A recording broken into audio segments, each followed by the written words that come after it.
করায় আমি আমার আল্লাহর কাছে শুকরিয়া জানাই, কৃতজ্ঞতা জানাই দলের ভারপ্রাপ্ত চেয়ারম্যান তারেক রহমান, মহাসচিব সহ নির্বাহী স্ট্যান্ডিং কমিটির সদস্যদেরকে। দল আমার উপর সম্মান রেখেছে, ইজ্জত রেখেছে। আমি জীবন দিয়ে হল দলের দেশের ইজ্জত হেফাজত করব। আমি প্রত্যয় করে বলতে চাই, এই মাগরিবের নামাজের সময় ইনশাআল্লাহ আমরা সবাই মিলে কুমিল্লাকে পরিবর্তন করে বলবো, বসবাসযোগ্য করব। আমিও প্রত্যয়ের সাথে বলতে চাই, আমি শুধু দলের নয়, আমি সবার।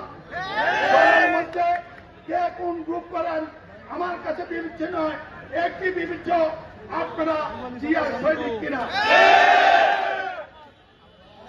ভাই বন্ধুগণ, কথা বাড়াবো না। আগামী পরশুদিন 20 তারিখ টাউন হল ময়দানে আমি প্রিয় কুমিল্লাবাসীকে আমন্ত্রণ জানাই।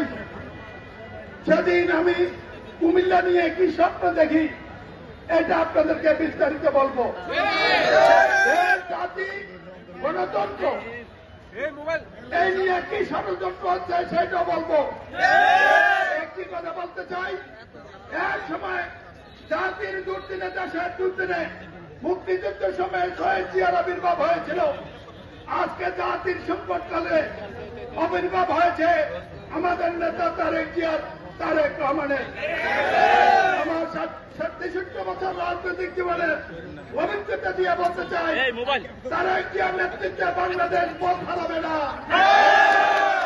সব নিয়ে কথা বলবো 20 তারিখে টাউন হল ময়দানে। ভাই বোনদেরকে আমার বক্তব্য শোনার জন্য বিকাল 3টায় টাউন হল ময়দানে উপস্থিত হওয়ার জন্য ধন্যবাদ জানিয়ে, আমার যে ভাই ও বন্ধুরা যারা আজকে বিভিন্ন জায়গায় সেই পাঁচকুবি থেকে জগন্নাথ পর্যন্ত এদিক দিয়ে দক্ষিণ কুমিল্লা শহরে দীর্ঘক্ষণ যারা কষ্ট করে মিছিলে অংশগ্রহণ করেছেন, আমি আপনাদেরকে কৃতজ্ঞতা জানাই। একটি কথা বলতে চাই, কুমিল্লার জন্য আপনাদের এই ঘাম বৃথা যাবে না।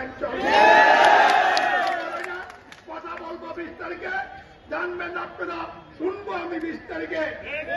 চিন্তা করবো 20 তারিখে, 20 থেকে জয়ের জন্য ইনশাআল্লাহ।